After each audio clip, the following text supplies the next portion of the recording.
It is apparently a cold day in hell, because guess who has the time and energy to sit down and pretend that they post something every week?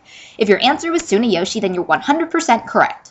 I apologize for the pause in activity recently, but I've been cohabitating with 3 other people who don't want to hear me howling like an asthmatic Boston Terrier trapped in a blender, and finding time to do so while no one is around has proven a bit difficult.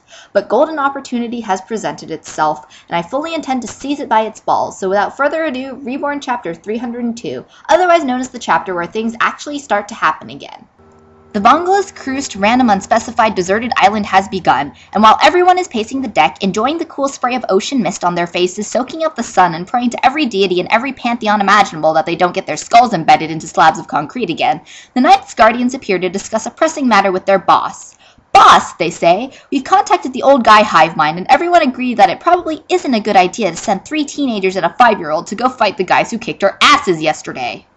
The Ninth, apparently the only member of his generation who actually lives in shonen manga logic land, tells his guardians that they're silly, and not only is it a good idea that Tuna and company charge recklessly into battle, it's the only logical course of action. Fuck dropping a battalion of mafioso onto the island with the kids for backup. Tuna is the only one who has the heart and the spirit of Vongola Primo, which in Shonen Jump land is apparently enough to go up against anything, including, but not limited to, hydrogen bombs, large dangerous predatory animals, alien invaders from space, omniscient interdimensional faggots, and a scorned ex-boyfriend. The Ninth also takes an aside to point out again that since Vongola II, the family has lost sight of its noble roots. In other words, the second is why we can't have nice things. As Amano cuts to a shot of our noble heroes looking dramatically out towards the horizon, the Ninth puts in a final word about his decision. He knows that Tuna fights for his friends, which is apparently enough to give him complete faith that Tuna will be able to take on the Shimon family. If that's the case, then I nominate Ike from Fire Emblem for Vongola 11th. The ships arrive at the spot detailed in the letters between Giotto and Kozart, but wonder of wonders, there's nothing there! The ship's crews consult the radars, everyone scans the horizon, but there's no sign of anything even remotely resembling an island. Everyone is beginning to lose hope when suddenly a bright light fills the sky, and the air seems to split apart to reveal an island hidden by some sort of bullshit physics shenanigans. Ryohei marvels at the luck they had in finding the place, but Tuna has decided that it's not luck, but the work of the Shimon family that allowed them to find the island. It's like Enma is inviting us, he says.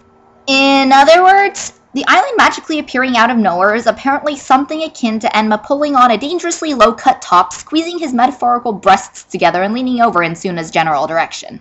Anyone who's been in the presence of a child for any period of time will know that even the dimmest of kids have the ability to sense when things are just not right.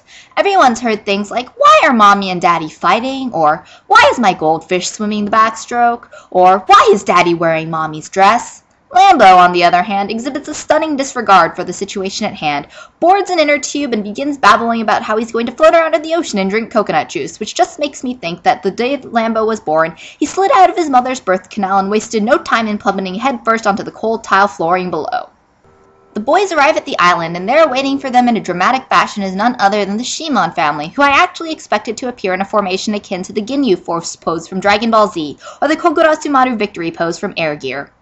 Enma proceeds to act like a royal bitch, and Suna in turn demands to know where Chrome is. Julie doesn't miss a creeper beat, and with a delightful shit-eating grin plastered across his face, tells them that Chrome is asleep on his bed, looking so very adorable. Reborn, meanwhile, is more concerned with the ominous guards who seem to have appeared on the island. Ominous guards, you ask? And on cue, the Vindisi appear with a very special announcement for everyone vacationing on My Boyfriend Doesn't Love Me Anymore island. Hey guys, sorry to arrive uninvited, but you know, there was this little oath between Shimon Primo and Vongola Primo when we kind of came to take care of it. You'll hardly notice us at all. We just wanted to let you know that you guys really aren't allowed to fight. It's a big no-no around here for some reason. So whoever loses is going to come spend a lot of really super quality time with us, okay?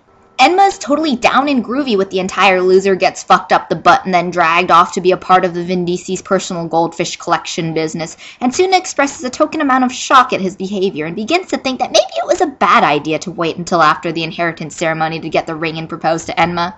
The dice have been rolled, you guys, the Vindisi says, and with that, Tuna and Enma exchange determined looks as they plunge into their fated showdown. The fact that I love evil, bitchy, spurned girlfriend Enma aside, this chapter was far easier for me to mock than past chapters have been, which is a wonderful and exciting thing, and hopefully means that things will be picking up again, because as fabulous as the Vongala Hot Topic gear is, screaming at rocks to power up and Tuna doing Ike impressions while they brainstorm a plan of attack is so in between that I was beginning to get a little bored. Apparently when things aren't blowing up and when little boys aren't raging at each other, my attention span drops significantly, which probably speaks to the kind of person I am. Anyway, good to be making videos again. Hope you guys enjoyed. Basu out!